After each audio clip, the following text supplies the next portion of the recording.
So here we are, 1 week officially away from mine, Jill, and Jenny's Guinness World Records on ice attempts for self-caught flight on ice skates.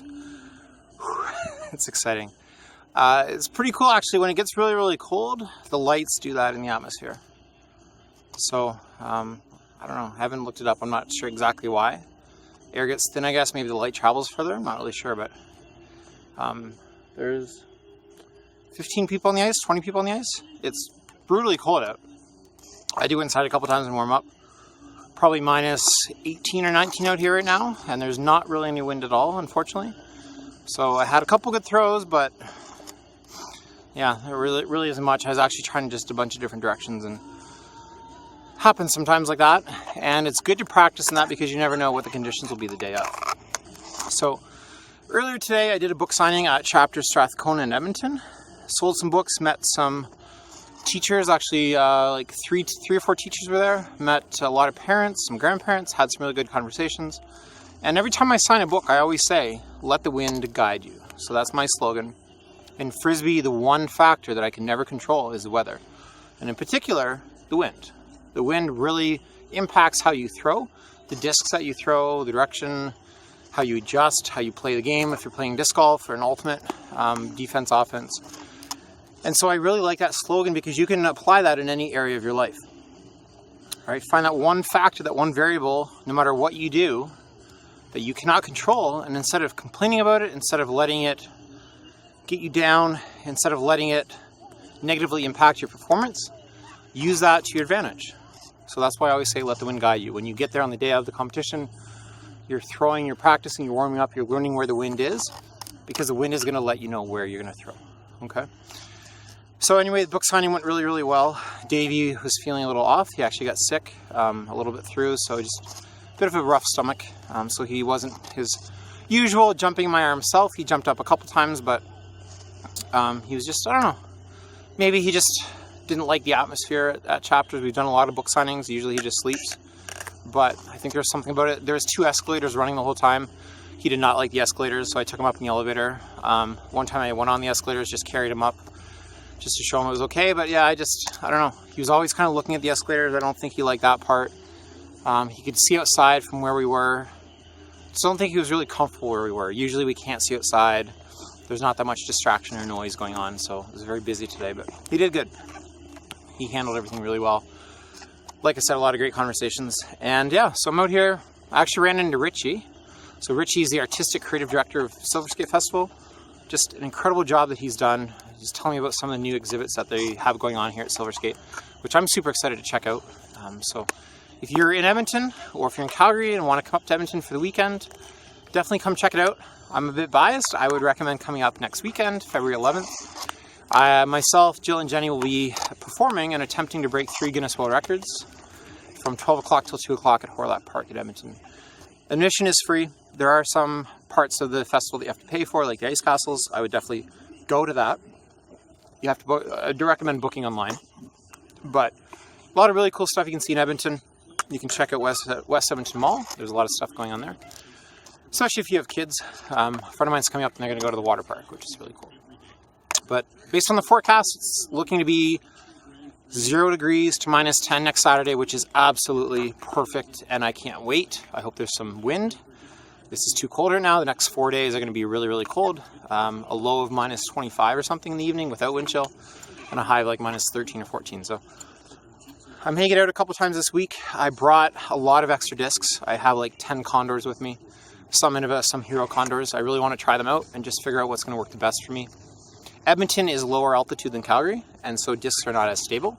You won't get as much glide, and they're much easier to turn over. So less of a window for sure in Calgary. You can put it up on a nice Anheuser edge and let it glide down. In Edmonton, a little too much edge and it's going to roll it over. Not enough edge, it's going to hyzer back. So it takes more throwing skill, I find, in Edmonton to get a disc to do what it could do in Calgary. So we will see what happens. But I'm going to go get warm. Going to go for a workout at the gym and then get some work done.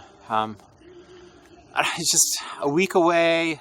There's just so much stuff happening right now. An MC, we're going to have a photographer and a videographer. We're going to have Discovery Channel here with a drone doing a story for Daily Planet. It's really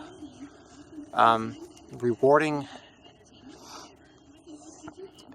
it means a lot to see a lot of this stuff happening now. And I think people are starting to buy in. I had a lot of really good conversations today with parents and teachers about my message and what I'm trying to do. And they're getting that.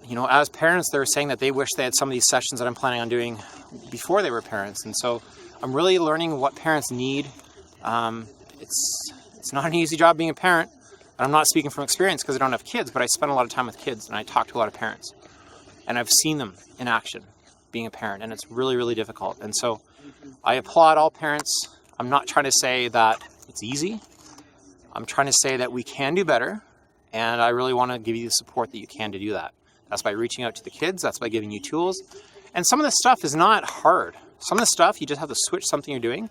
For example, kids that have an unlimited plan on their phone, which is a lot, will text 7 times more in a day than kids who don't have unlimited texting. So that's simple. Just change the plan. Okay? The kid will learn control, which I need to work on that myself. I know there's a lot of us that do. But kids will learn control. If they only have 100 text messages in a day and they run out an hour into the day, well, that's their problem. And they're going to have to figure out the next day or, however the plans work. But that's something as parents you can do right away, is look at your phone plan. Don't give your kid a $600 phone, okay? If they have a phone just so they can communicate with you, they just need a basic phone. They don't need all these apps, okay? Get them a phone that has texting. They don't need data. Kids don't need, why would they need data? Apps, they don't need apps, come on. Texting and calling, that's all they need. Put a limit on it, or maybe make it so that they can only contact you and 5 friends. 5 of their friends, okay? The Fave 5. I know it's probably not even existing anymore because all these unlimited plans, but just something simple that you can do, okay? That doesn't take a lot of effort.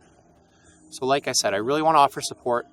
I'm not saying the only one. I'm not saying I'm the best. I'm not saying that you should listen to me.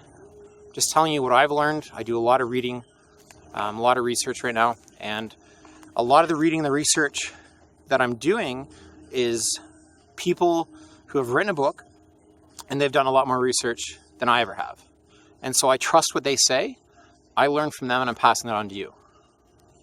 Okay, I don't have kids, so I have a lot more time than a lot of parents do, than pretty much all parents do, right? Everyone has 24 hours in a day.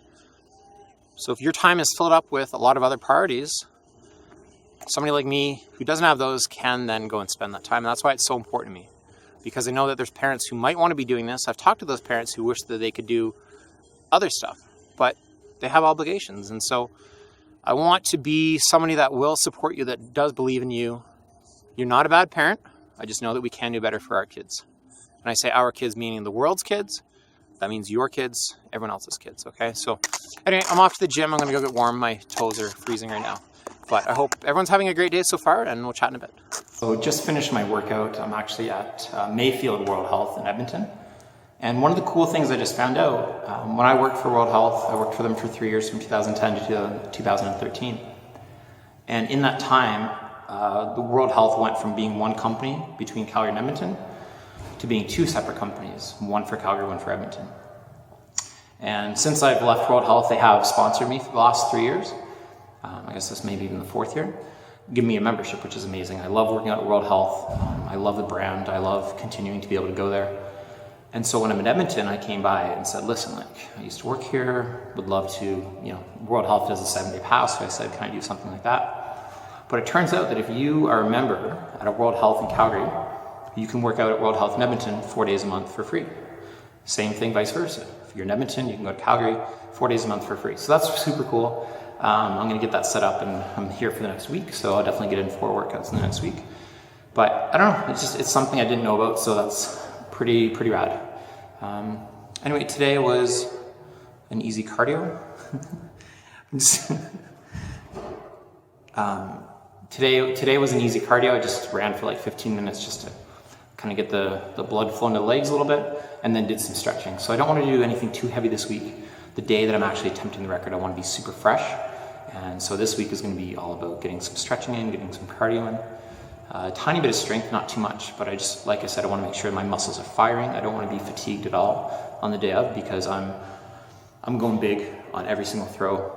For TRC, I'm going hard and fast and downwind as much as I can. And I want big numbers. And so I'm going to need to be fresh, because I want to wear myself out. after those 30 throws, I don't want to be able to go anymore. I want to be so tired I can't even move. And so in order to do that, I want to be super fresh. And so this week is going to be, taking it somewhat easy. I know exactly what I need to do. I just have to execute. And the days that I can get out on the ice, I want to get out and just practice more throwing. I still need to learn the altitude a little better here. And unfortunately, the next 4 days are going to be minus 24. But I'm going to get out. I have to. I'm going to dress warm and just get out there and just even get 10 throws in and just learning that wind a little better. And I really want to try the new discs that I brought with me just to see if maybe they'll work better than the one I've been practicing with. Each disc is a little different, right? The plastic settles a little differently. But anyway, hope you're having a fantastic day, and that's all for now, and we will talk soon.